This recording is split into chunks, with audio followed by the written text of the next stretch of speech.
Hello students, आपके अपने YouTube channel we winners में आपका बहुत बहुत स्वागत है। आज का हमारा टॉपिक है आदर्शवाद के गुण और दोष। तो आदर्शवाद का जो चैप्टर है उसको हम पहले पढ़ चुके हैं, ठीक है ना। आदर्शवाद का अर्थ, उसकी परिभाषाएं, उसकी विशेषताएं और आदर्शवाद के अनुसार शिक्षा कैसी होनी चाहिए, उसके जितने भी आयाम है, डायमेंशन है कि मतलब टीचर कैसा होना चाहिए, स्टूडेंट कैसा होना चाहिए, ठीक है। और शिक्षा के आपके जो एम्स ऑब्जेक्टिव्स हैं, उद्देश्य वो कैसे होने चाहिए, उसके अलावा डिसिप्लिन कैसा होना चाहिए, टीचिंग मेथड कैसे होने चाहिए, ये सारे जितने भी हैं ये पक्ष हम लोग पहले दो वीडियो मैंने डाले हैं आदर्शवाद के, उसमें मैंने आपको डाल दिया है। तो आदर्शवाद के बारे में अगर आपको पूरा डिटेल पढ़ना है तो मेरे इसके पहले के दोनों वीडियो को आप देख लीजिएगा, ठीक है। तो आपको आदर्शवाद समझ में आ जाएगा। आदर्शवाद के चैप्टर में अब सिर्फ बचा आदर्शवाद के गुण और दोष, जो आज हम लोग कवर कर लेने वाले हैं। तो वीडियो को पूरा देखिएगा, लाइक कीजिएगा, शेयर कीजिएगा, कमेंट भी कीजिएगा और अगर चैनल पे नए हैं तो सब्सक्राइब भी जरूर कीजिएगा, ठीक है। तो चलिए स्टार्ट करते हैं आदर्शवाद के गुण और दोष। कई बार क्वेश्चन लिखने में आता है कि प्रश्न किसी भी क्वेश्चन का कि आलोचनात्मक विवेचना कीजिए, ठीक है। तो जब इस तरह का आता है तो हमें क्या करना होता है, उसके गुण और दोष लिखने हो, पूरा सारी विशेषताएं लिख करके कि आदर्शवाद क्या है, शिक्षक उसका कैसा होना चाहिए, शिक्षार्थी कैसा होना चाहिए, अनुशासन है, स्कूल है, पाठ्यक्रम है, शिक्षण विधि है, ये सब लिखने के बाद हमें आखिरी में गुण दोष भी लिखने पड़ते हैं जब आलोचनात्मक शब्द लिख के आता है। तो गुण और दोष लिखने के बाद निष्कर्ष लिखते हैं कि भाई आदर्शवाद बहुत अच्छा है, इस तरीके से हम 2-3 लाइनों का निष्कर्ष देते हैं। तो वही आज हम लोग गुण और दोष कवर कर लेंगे ताकि आपको कहीं भी लिखना हो तो आप गुण और दोष को सहित आदर्शवाद को पूरा समझ पाए और लिख लें, ठीक है। तो हमारा पहला जो देखिए, पहले हम लोग इसके गुण देखेंगे, इसको गुण देखेंगे क्योंकि इसमें विशेषताएं ज्यादा है, गुण ही ज्यादा है, दोष नहीं है उतने, ठीक है।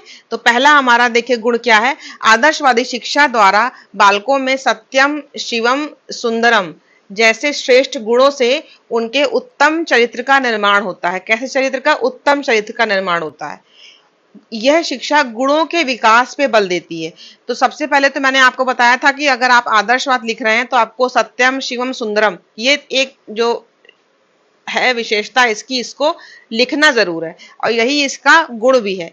क्या है कि जो सत्य है, जो कल्याणकारी है, जो सबके लिए अच्छा है, जो सुंदर है, उसी को हम ग्रहण करते हैं। तो आदर्शवाद क्या करता है? विचारों को महत्व देता है और ऐसे गुण जो कि सत्य हैं, कल्याणकारी हैं, सबके लिए अच्छे हैं, सुंदर हैं, उनको ग्रहण करने के लिए कहता है। जिससे क्या होता है? एक अच्छा चरित्र का निर्माण होता है। अच्छे चरित्र का मतलब बालक हर तरीके से अच्छा सोचता भी है, अच्छा करता भी है। तो आदर्शवादी शिक्षा गुणों के विकास पे बल देती है। जितने भी गुण होते हैं जो व्यक्ति के शारीरिक, मानसिक, सामाजिक, आर्थिक, सांस्कृतिक सब तरह की उसकी व्यक्तित्व का विकास करें, तो इसलिए आदर्शवादी शिक्षा की एक विशेषता ये है कि ये गुणों के विकास से बल देती है। सत्यम, श्रियम, सुंदरम जैसे गुणों के द्वारा बालक के चरित्र का निर्माण करती है, ठीक है। नेक्स्ट देखिए, शिक्षा के उद्देश्यों का निर्धारण एवं विस्तृत विवेचन, ठीक है। जिस ढंग से और जितना अधिक आदर्शवाद करता उतना कोई संप्रदाय नहीं करता।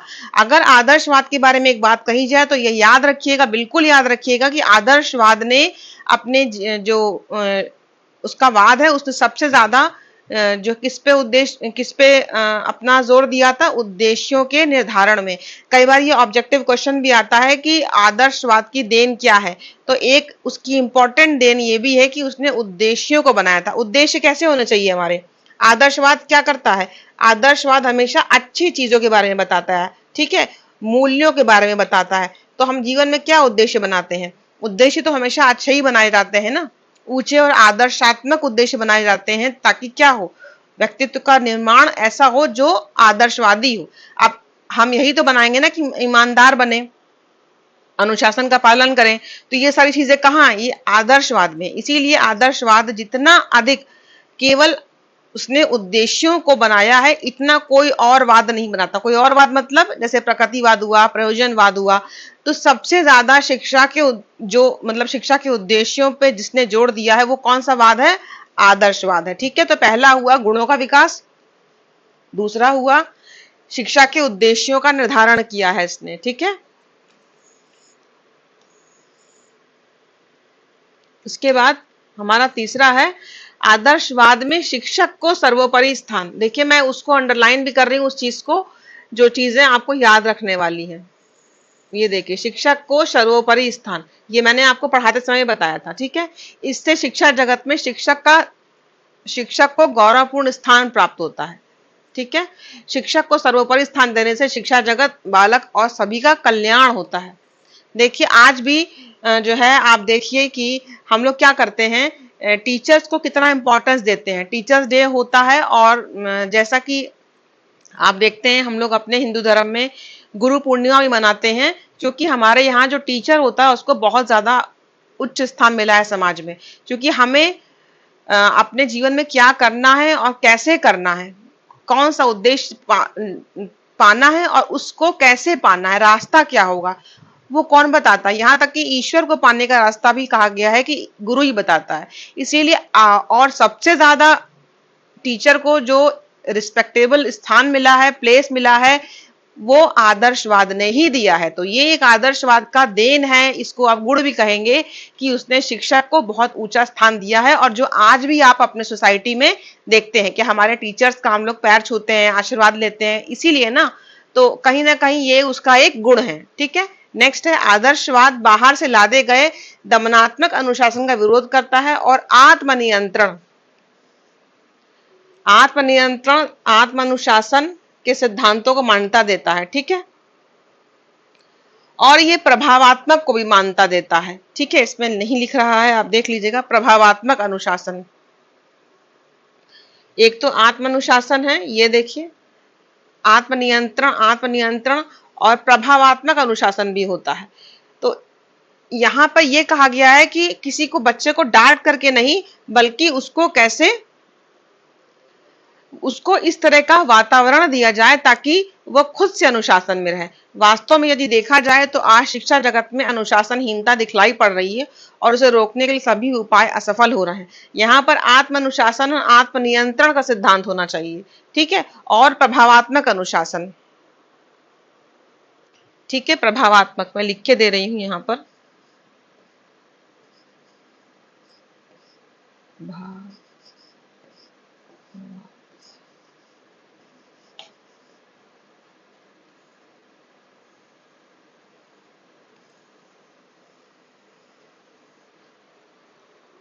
प्रभावात्मक अनुशासन का मतलब टीचर जो है वो, टीचर का व्यक्तित्व ऐसा हो कि बच्चे जो है उससे प्रभावित हो। क्यों हम अपने टीचर की नकल करते हैं ना, जैसा वो करते हैं वैसे ही हम करने का प्रयास करते हैं, वैसे ही बनने का, वैसे ही दिखने का, उसी तरह बोलने का, उसी तरह चलने का। तो हम टीचरों को क्या करते हैं, कॉपी करते हैं। तो टीचरों को कैसा होना चाहिए, ऐसा होना चाहिए, ऐसे व्यक्तित्व निर्माण करना चाहिए उसको खुद का भी, कि बच्चे उसको जब कॉपी करें तो अच्छी चीजें कॉपी करें, ठीक है ना। तो उसको भी मूल्यों का पालन करना चाहिए, समय पे आना चाहिए, ठीक है, अच्छे से बात करनी चाहिए, समय में पढ़ाना चाहिए, बड़ों का आदर करना चाहिए।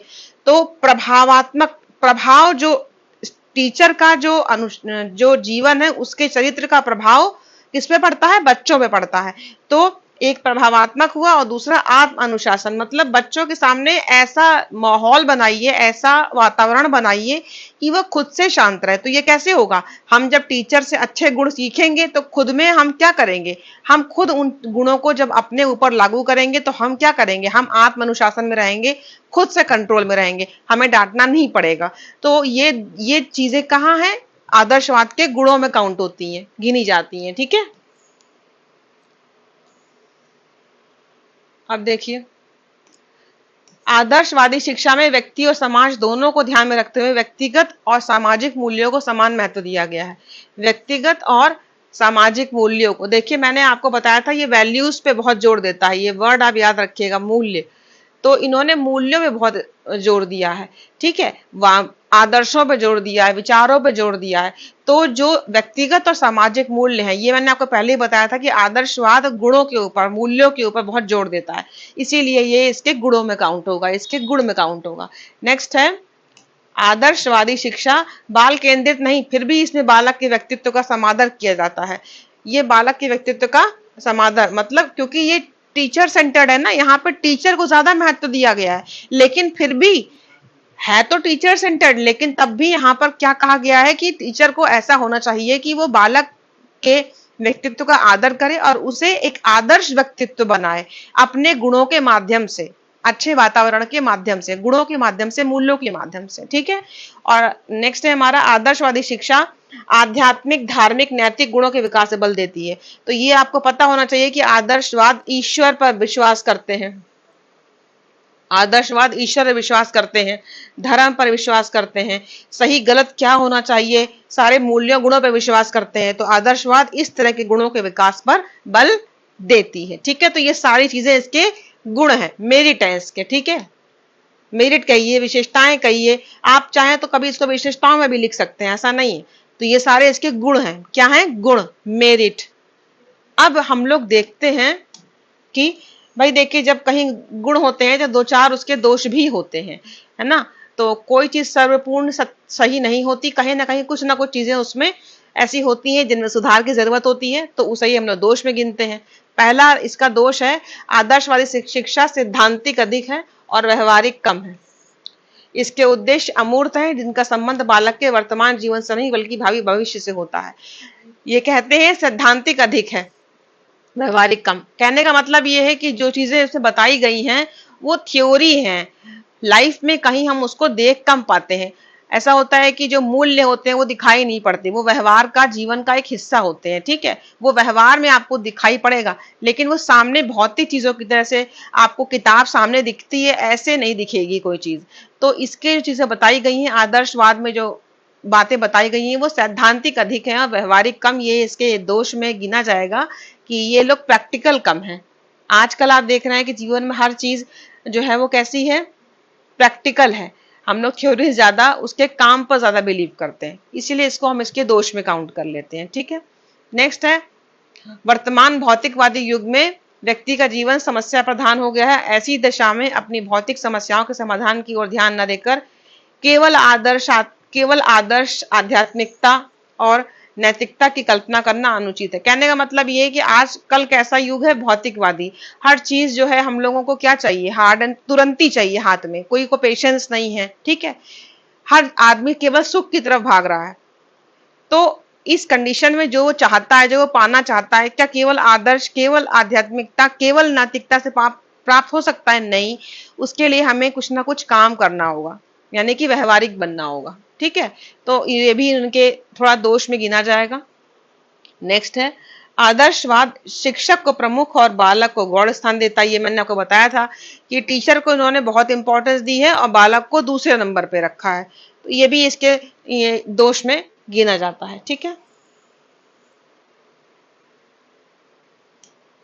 और एक आखिरी देखिए कि आदर्शवाद ने शिक्षा के उद्देश्यों और लक्ष्यों का निर्धारण तो किया है। देखिए, यही बताया था मैंने आपको कि आदर्शवाद ने शिक्षा के उद्देश्य बनाए। केवल आदर्शवाद ने ही सबसे ज्यादा जोर शिक्षा के उद्देश्यों पे दिया है, पर कोई निश्चित विधि नहीं बताई, विधि का प्रतिपादन नहीं किया ढंग से।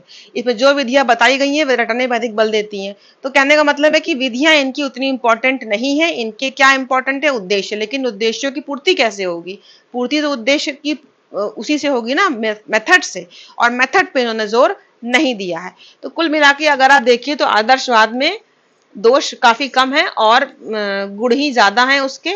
और थोड़े दोषों को अगर हम लोग जो है सुधार ले तो कहीं ना कहीं ये बात अगर देखा जाए तो आज के लिए काफी इंपॉर्टेंट है, और इसको शिक्षा में इसके जो गुण है उसको कहीं ना कहीं अप्लाई भी करना चाहिए, ठीक है। तो इस तरीके से आपने आदर्शवाद के गुण दोष के सहित आज पूरा का पूरा आदर्शवाद का चैप्टर कंप्लीट कर लिया है। आशा करते हैं आपको आदर्शवाद अच्छे से समझ में आया होगा। मिलते हैं नई क्लास में, ठीक है, एक नए महत्वपूर्ण टॉपिक के साथ में। जय हिंद।